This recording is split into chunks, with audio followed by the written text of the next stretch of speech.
Okay, so we're with Matthew Ehret-Kump, Editor-in-Chief of the Canadian Patriot and member of the Committee for the Republic of Canada.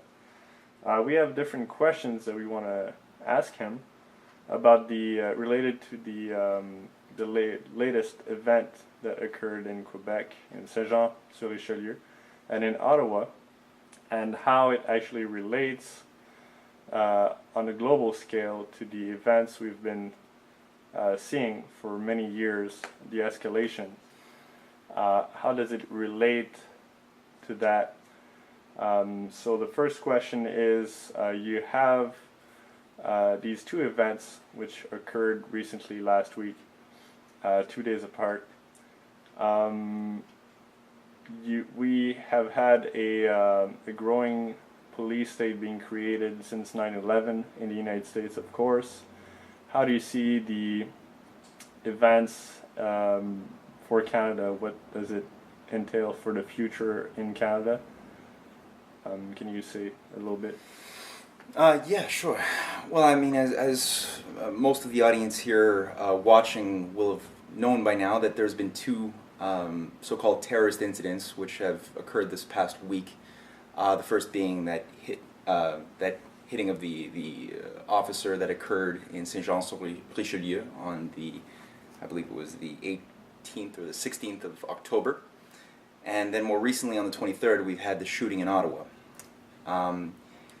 In both cases, what I think is important to recognize is not what has been said about lone Muslim gunmen acting out against the society that doesn't understand them or something like that, but that there has been, like you said, an increasing post 9/11 police state apparatus that has been forming both in the United States and also in Canada. And there's something very important for people to recognize, is that since Harper has introduced himself or been installed as the Prime Minister of Canada back in 2007, there's been a massive amount of acceleration of the surveillance state, police state apparatus, where people often forget that just after the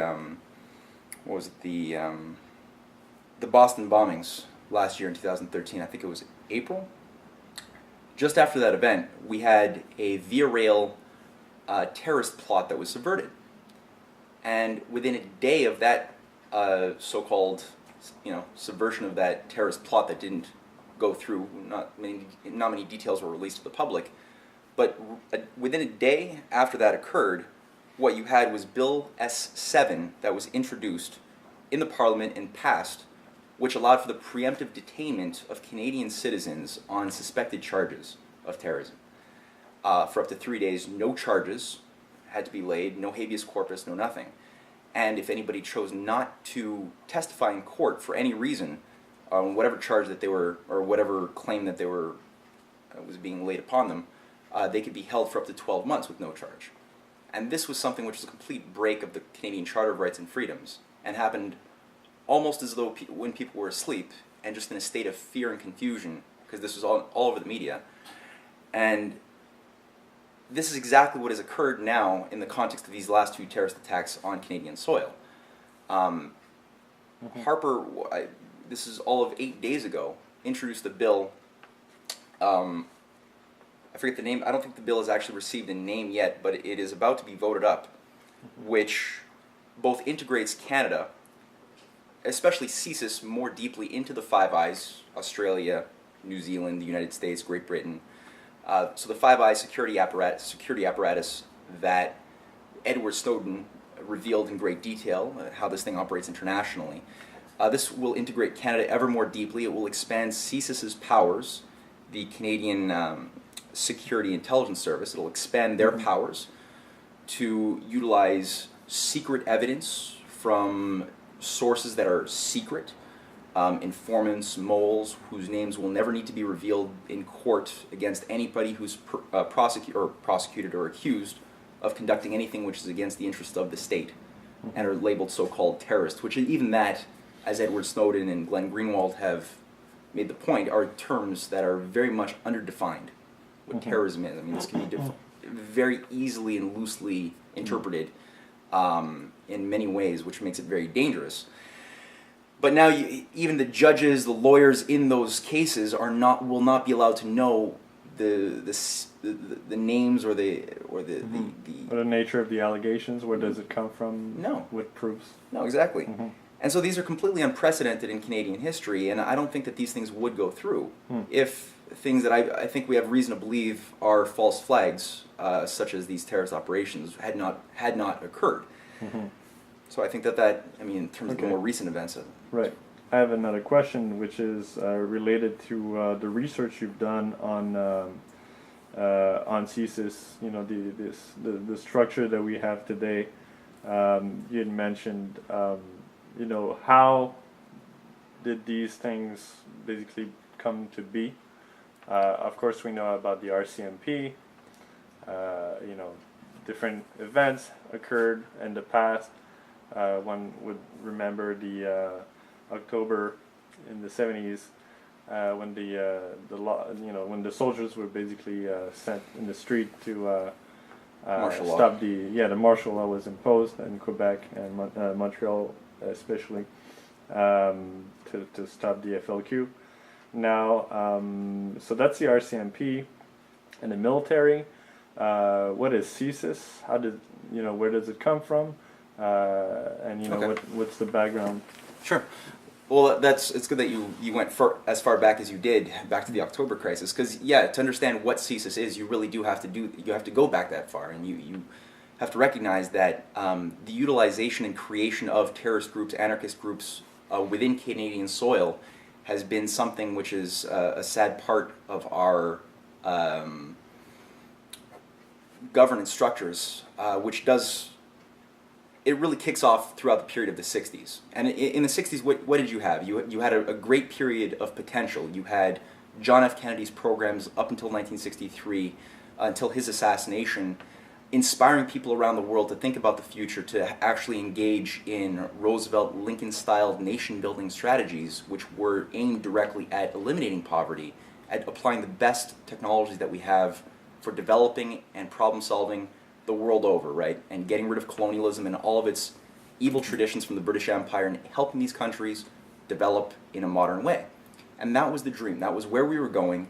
And people, if you look at the Canadian context, we had people like C.D. Howe, who was on that path towards a real nation-building strategy. You had people after him who were perhaps his political enemies, but nonetheless had a similar view towards applying the best of what we've got, like John Diefenbaker, who did have a view at developing a real nation, a sovereign Canada, that was going out and helping poor countries uplift themselves into the 21st century.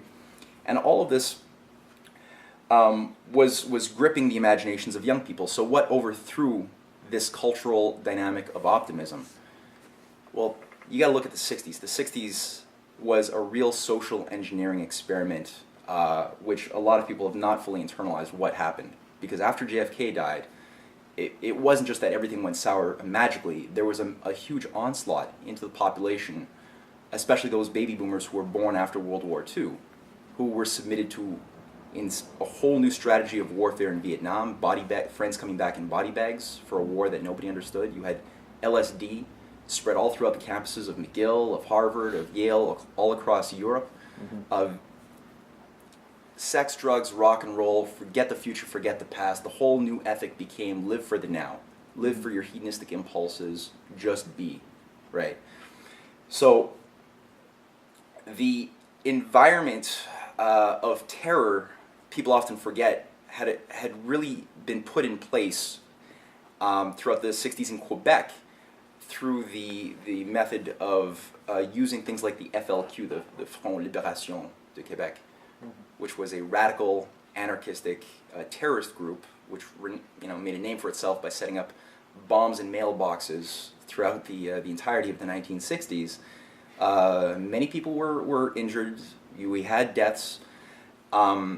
This was largely also, to point out the Quebec context, allies of John F. Kennedy, like Daniel Johnson, our great premier, the father, not the son, who was allies of de Gaulle, were also leading with people like Jean Lesage at applying this nation-building strategy at creating a real dynamic future of progress and science in Quebec that was gripping, again, the imaginations of young Quebecois to think about the future.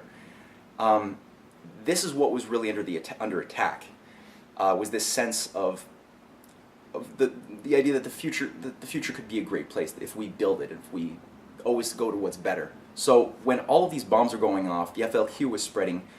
Le Devoir and Le Journal de Montréal, at that time, I guess they had a little bit more liberty of expression than they do these days, actually ran a series of articles throughout that entire period, even into the 1970s, revealing different controversies that had surfaced of RCMP officers being caught red-handed spray painting FLQ logos in government buildings, and so much more. And throughout the 60s, it's really important to look at how the RCMP, or a special branch within the RCMP, not every RCMP officer, by no means am I saying this, but you did have a special department within the RCMP that served a function of organizing internal chaos operations, especially things like the FLQ. Extortion, I mean, you can literally just go online and you can even do a Wikipedia search, and this stuff is not hidden. This is even available on something like that. The RCMP had such a list of controversy that they'd built up for themselves by for the theft of explosives from RCMP ammunition depots, extortion, bribery, the most dirty acts imaginable that they were caught for, and this was reported upon, were brought to the public attention. This, as you mentioned, culminated in the case of the 1970s in October with Pierre Elliott Trudeau declaring martial law. This shut down the Bill of Rights throughout not just Quebec, but all of Canada. It was entirely cancelled during this period that involved the assassination of Pierre Laporte, one of the allies at that time of Jean Lesage, and the kidnapping of a British diplomat who was later on released. The level of scandals that had built up continuing throughout the 70s resulted in such a situation that this division within the RCMP became not very useful for the British Empire. And when I say the British Empire, what I'm talking about is the financial oligarchy, which is organizing our entire transatlantic financial system. 1983 rolls around, and the former clerk of the Privy Council, Michael Pitfield, who's also known as Trudeau's shadow, the clerk of the Privy Council, by the way, is one of the most preeminent, powerful positions in the civil service. He is commissioned, now that he's a senator, to create CSIS, to take over the functions of the RCM, or that division of the RCMP, and CSIS is the outcome. Is the Canadian Security Intelligence Service. CSIS continues the worst traditions of the RCMP, and again, just doing a summary overview of some of the scandals that have arisen with CSIS since their creation. Officially it became in 1984. It's just mind-boggling. Really, you have yeah, again, there's probably so much more that we have yet to discover, but just scratching the surface, we've pulled out the Air India bombing, which was famous for having been organized from a Sikh radical terrorist group that was being protected in Canada, had been maintained here for a very long time. EIR had conducted a lot of intelligence on this back in the time, since in 1984 it was the same grouping that organized the assassination of Indira Gandhi, a collaborator with Lyndon LaRouche and Helga LaRouche, and who was a big advocate of this new financial architecture and the new development bank that LaRouche had been pushing since the 1970s. So she was assassinated in 1984, and you had what's called the Air India bombing run out of Canada, which killed a couple hundred people. Why is this a scandal? CSIS didn't have to, and we don't even know who exactly put out the order. They didn't have to erase or burn all of the wiretaps, the hundreds of hours of wiretaps that were conducted leading up to that terrorist incident. They didn't have to do that, and yet they did that. Every single piece and shred of evidence that pertained to the Air India bombing was destroyed by CSIS. This remained a shadow above CSIS's head, and something that they could have been prosecuted for had somebody with balls been presented to actually do so. But in 2005, the 5-person Privy Council watchdog that governs, or that sort of takes care of monitoring CSIS, absolved them of their sins. This is the SIRC, so no longer could that be brought to any court. Hopefully, and their idea is hopefully people will forget about this. But again, why should just to relate this back to the present, right? What is the pedigree of this beast, and why should we be concerned about the official narrative being presented to us as being false, and the expanded powers that Harper is giving CSIS since 2012? Why should we be concerned about these things? Is this really for our security, or is there another agenda? And I think that by looking at what was done in the 1970s with the control of terrorist operations then, what was done by the protection of these radical terrorist groups with the Air India bombing, or even something, I could throw this out too, I stumbled across this, the creation of, or the CSIS's role in actually helping to create the Heritage Front. I don't know if you've heard about the Heritage Front. This is the one of the biggest white supremacist groups in North America. That as the apocryphal story goes, a great hero, an agent within CSIS, Grant Brismus, championed for having the courage to go and infiltrate this very crazy white supremacist group. What a laudable act that is. And indeed it's true, from 1988 to 1994, the CSIS agent had infiltrated this grouping. What they don't mention, though, and this, you have to dig a little deeper, what they tend to always leave out as a very important piece of information is that Mr. Brismus didn't just infiltrate this group. He actually co-founded the group. He co-founded the group in 1988 and maintained taxpayer money through CSIS that he maintained flowing into that group to help it expand, recruit, and grow its capabilities all the way as far as it's known till 1994. Beyond that, I'm not too sure. I wouldn't be surprised if more information were to surface that would prove that it's still going on. I don't know. But that's known. So we continue on, and this is the type of characteristic that we're dealing with this intelligence apparatus in our own backyard. So I don't know if that answers your question. Yeah, and that leads me to another question where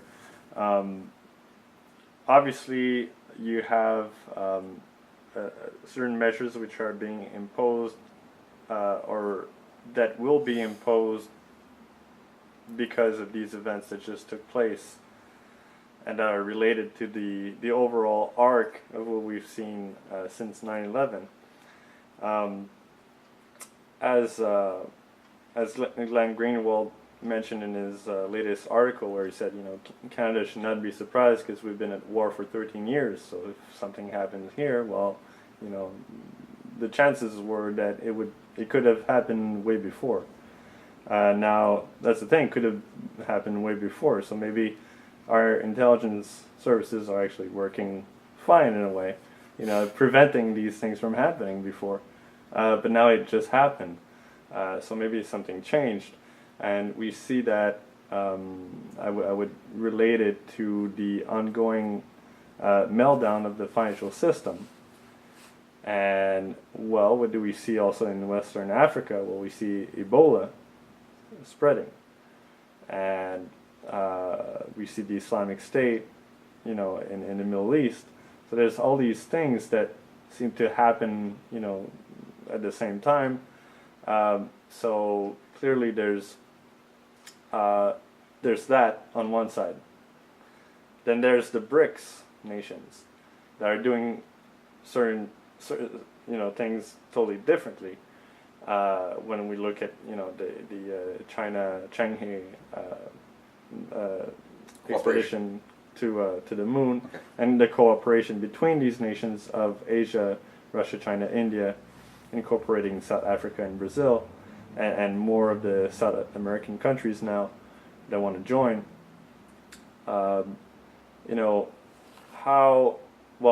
The idea that comes to mind is that, well, clearly, certain forces don't want the Western world to join that cooperation with the BRICS, and are ready to go very far to try to make sure people stay in shackled to the old system. so that would, I'm trying to formulate a question out of this, but maybe I think you get my meaning. How is that working together? Okay. Well, I mean, I think what you're getting at is that we're coming to a point in history right now where, let's say, it's pregnant with potential. Mm-hmm. Everything is changing. I mean, it's really important, as you laid out, to recognize that there's a unifying principle behind all of these seemingly different problems that are all surfacing at the same time and that pose an existential threat to human survival. We have Ebola. We have that spreading, and it seems almost as though that governments of the West especially are almost encouraging the spread of this thing by almost incompetent degrees of inaction. You have ISIS and terrorist movements spreading as a different form of ideological virus that we know came out of a Western policy that goes back to the Trilateral Commission and the Rockefeller groups back in the 1970s under Carter that began to fund radical Islamist groups back nominally then to fight the Soviet Union in Afghanistan, but that have been continuously maintained as anti-nation-state destabilization forces of asymmetrical warfare throughout over 3 decades. We know that ISIS has come about through that. We know also that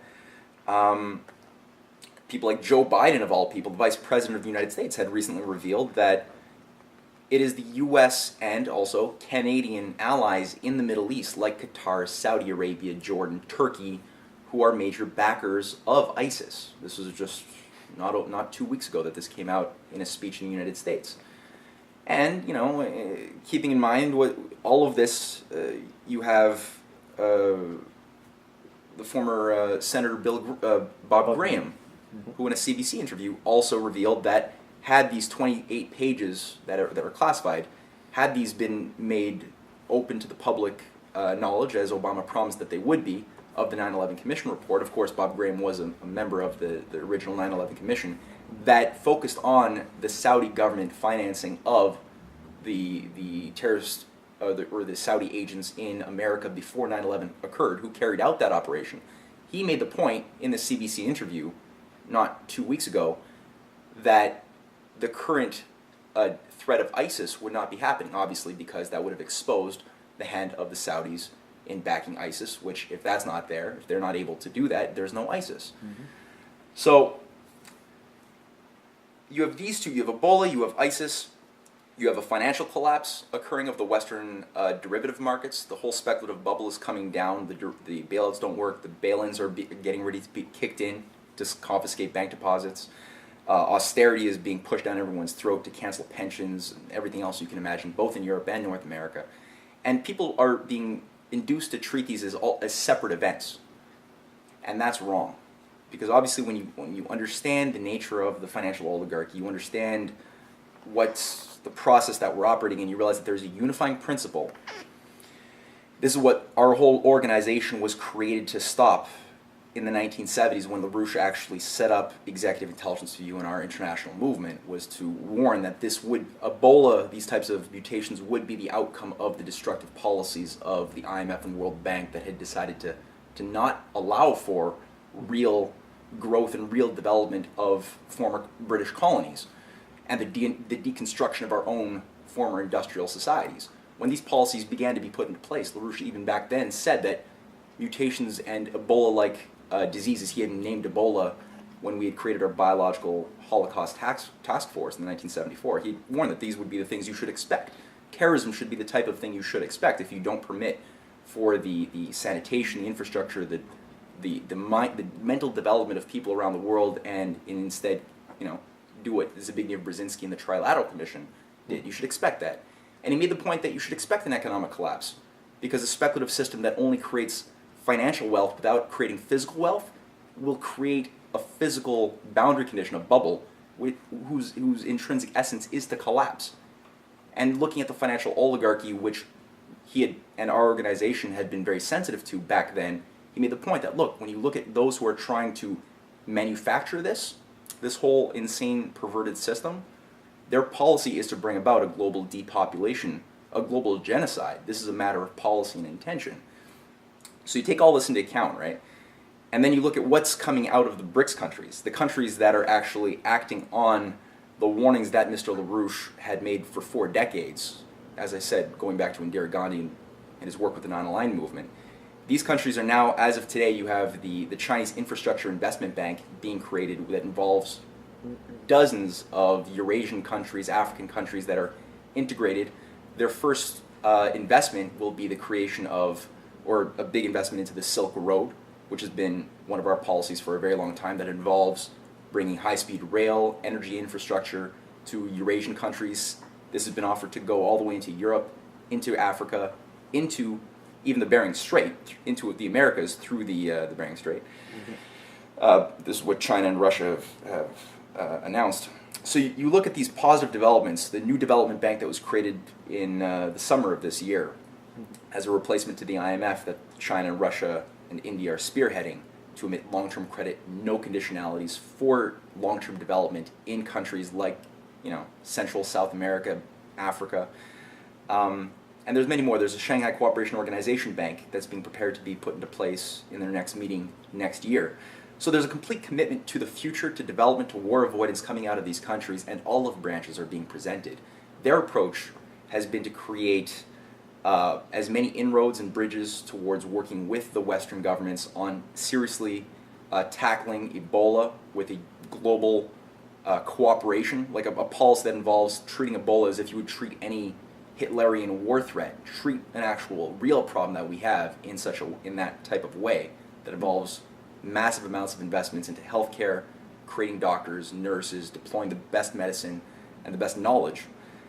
These are the types of policies coming out of the Eurasian countries, and this is what we should be. This is the chance that we have right now, is to use these actual crises and break out of this doctrine of geopolitics and this struggle for survival in a Darwinian system of globalization. Just break that whole model and work at applying the best discoveries we have at tackling this in West Africa, so that we can provide the best sanitation, the best infrastructure, the best knowledge base, with the help of Russia, China, India, and every other country. Cuba is taking the lead and has done much more work as a small country in helping West Africa than the United States or Canada has. So we really have to look at these two worlds. You've got, again, the BRICS countries are going with the full LaRouche program. Argentina, Brazil, Bolivia, Egypt is jumping on board with development projects. They are going for anti-entropy. They're going for increasing their energy flux density. They're going for space exploration, fusion power. Fission-fusion hybrids are being developed between China and Russia right now. And in the West, you have completely zero growth, deconstruction, lowering your energy flux density by going for windmills. Obama's Ebola czar is none other than a fellow who has called, has warned on numerous occasions that our biggest problem in the world is overpopulation. Right? This guy's Al Gore's former chief of staff. And in Canada, it's no different. We're destroying our nuclear power, we're destroying our industries, and of course, these types of things are going to occur in the context of that empire, and more things will occur because they want to create an environment of fear. And that's important, because as long as you don't take this perspective that we're providing and acting accordingly, then you will necessarily be gripped in terror, in fear, in confusion. And it's in that type of emotional state that you can be manipulated, and you will accept things both that deprive you and your own country of your own security or your own freedom by promising you security, which Benjamin Franklin made the point that if you should be such a weak person that would allow themselves to be deprived of their freedom to have an increase of security, they deserve neither freedom nor security.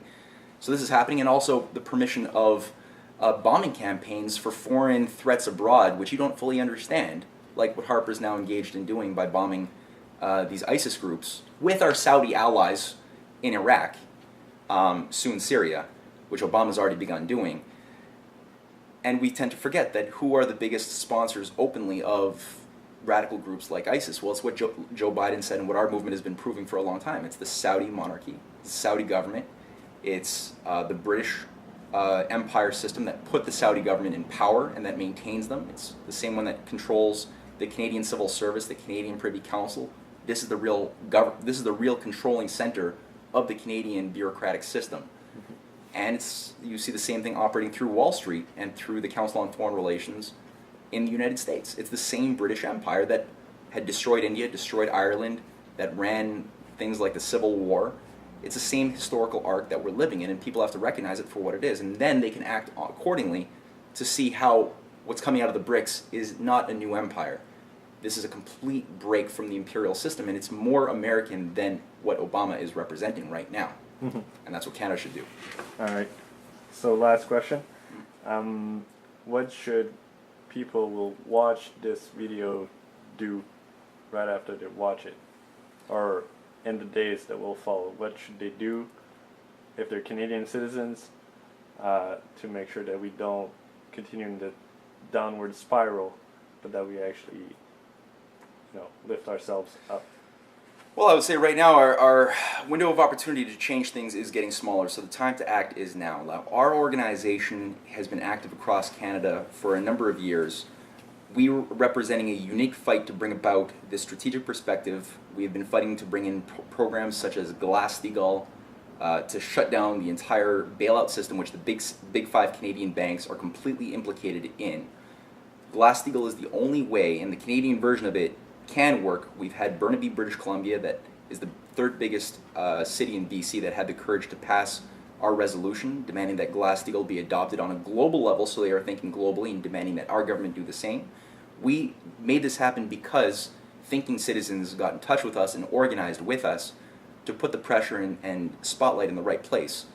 And we need to do a lot more. We're going to be having, we've had several major, very successful conferences, from Vancouver to recently here in Montreal, bringing together former statesmen like the former Premier of British Columbia, again through the help of thinking citizens who have organized, educated themselves to go out and do the outreach, who actually endorsed our call for the Bering Strait rail connection and made it a written address to our conference. We need to do a lot more of this, but the next conference, for example, is going to be on November 2nd. It'll be focused on bringing together as many people in Montreal or in surrounding areas as possible to be a part of this discussion. We need to get people to organize, not just to bitch about austerity, because you can easily in Montreal get people to protest against something. We saw this with the student, the increases on tuition fees, with the Red Square phenomenon. We're seeing this now with people who are bitching about their pensions being cut. And indeed, all of this is wrong. But that's not adequate. That's not strategic, just to be against something. So it actually calls specifically for a strategic policy, like the demanding that these 28 pages of the classified 9/11 Commission report be unveiled to the public. This is strategic because it focuses on opening a whole line of discussion around who's really controlling terrorist groups internationally. Opening up the Saudi government is just the weak link that opens up the door to their British sponsors, the bankers controlling the entire drug apparatus of opium in Afghanistan, which Canada has been a major part of protecting and maintaining, which supplies 90% of the world's heroin. I mean, this is, if you ask where all of the terrorists get their funding, a big chunk of that comes through the drug money in Afghanistan, in South America. The cocaine there would not be produced if you didn't have the protection of the major banking institutions, who, might I add, as our organization has proved definitively for 4 decades, through things like Dope Incorporated, the major book, use that and need that for supporting the global speculative derivatives bubble. This is a major component of the world's system, financial system. So you have to really get people to think strategically. We are on the verge of World War III. It's true that Russia and China are preparing for war, but it's not that they're the offenders. They are in a defensive posture, and they're doing everything possible to take the fuse off that bomb. They're trying everything possible to get the U.S. to stop its building of anti-Russian missile systems around the southern perimeter of Russia, which Ukraine is increasingly a part of. This is a geopolitical chess piece around the Pacific, around China's perimeter in the Pacific Ocean. That's Obama's air-sea battle plan. These countries are doing everything possible to ensure that new positive policies, like their proposition to build the Silk Road into the Americas, nuclear power fusion, space exploration, lunar mining of helium-3, which China wants to do, tackling the Ebola problem, tackling poverty. These are all open policies, and I think that people have to get very informed. They have to, if they're going to represent the best of what mankind can be and must be fast, they have to make some serious discoveries, which is why I'd encourage everyone to use the material on the LaRouchePAC.com website, our friends in the United States, the CommitteeRepublicCanada.ca website, the CanadianPatriot.org website, our YouTube pages. It's all there. And then get active, organize, get in touch with us. We need, funding is a very important component, so we encourage people to make a donation on our website. And really get out there. If you know people who are in social media, who have radio shows, if you want the number of your parliamentary representative, you can find that, and you can demand that they endorse the calls that they know need to be made, because we've guaranteed we have been talking to them. They know what we represent. Glasssteel needs to be represented in Canada. We need a whole spectrum of things, and we have a strategy to do that, and everyone can understand that. So study the material on the websites, get in touch with us, send us an email, but get active. Don't just watch this and don't be a voyeur. Now is the time to act. Thank you, Matthew.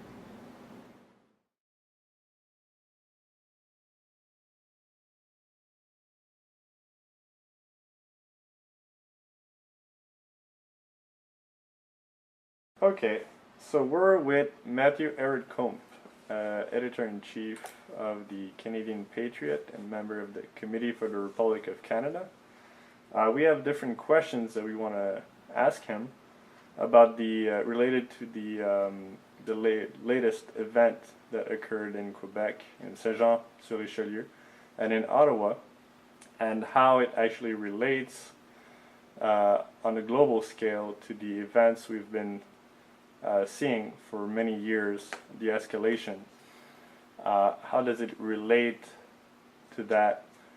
So the first question is, you have these two events which occurred recently last week, 2 days apart. We have had a growing police state being created since 9/11 in the United States, of course.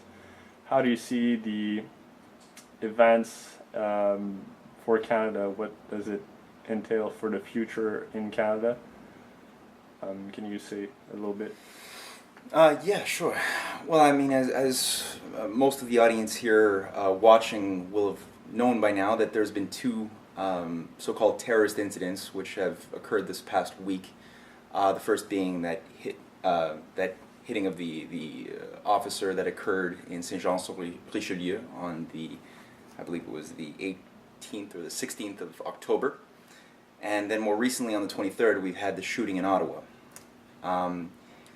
In both cases, what I think is important to recognize is not what has been said about lone Muslim gunmen acting out against the society that doesn't understand them or something like that, but that there has been, like you said, an increasing post 9/11 police state apparatus that has been forming both in the United States and also in Canada. And there's something very important for people to recognize, is that since Harper has introduced himself or been installed as the Prime Minister of Canada back in 2007, there's been a massive amount of acceleration of the surveillance state, police state apparatus, where people often forget that just after the Boston bombings, this is all of 8 days ago, introduced a bill. I forget the name. I don't think the bill has actually received a name yet, but it is about to be voted up, which both integrates Canada, especially CSIS, more deeply into the Five Eyes: Australia, New Zealand, the United States, Great Britain. So the Five Eyes security apparatus that Edward Snowden revealed in great detail, how this thing operates internationally.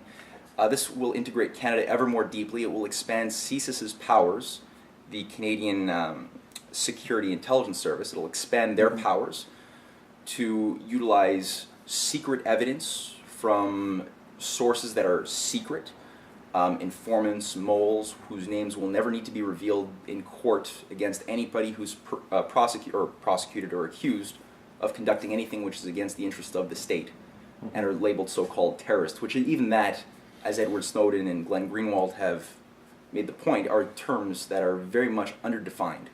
What terrorism is. I mean, this can be very easily and loosely interpreted. in many ways, which makes it very dangerous. Last year in 2013, I think it was April, just after that event, we had a via rail terrorist plot that was subverted. And within a day of that so-called, subversion of that terrorist plot that didn't go through, not many details were released to the public, but within a day after that occurred, what you had was Bill S7 that was introduced in the Parliament and passed, which allowed for the preemptive detainment of Canadian citizens on suspected charges of terrorism. For up to 3 days, no charges had to be laid, no habeas corpus, no nothing. And if anybody chose not to testify in court for any reason, on whatever charge that they were, or whatever claim that they were, was being laid upon them, they could be held for up to 12 months with no charge. And this was something which was a complete break of the Canadian Charter of Rights and Freedoms, and happened almost as though when people were asleep, and just in a state of fear and confusion, because this was all over the media. And this is exactly what has occurred now in the context of these last two terrorist attacks on Canadian soil. Harper, but now even the judges, the lawyers in those cases will not be allowed to know the names or the nature of the allegations. Where does it come from? No. With proofs? No, exactly. And so these are completely unprecedented in Canadian history, and I don't think that these things would go through if things that I think we have reason to believe are false flags, such as these terrorist operations, had not occurred. So I think that in terms of the more recent events. Right. I have another question, which is related to the research you've done on CSIS. The structure that we have today. You had mentioned, how did these things basically come to be? Of course, we know about the RCMP. Different events occurred in the past.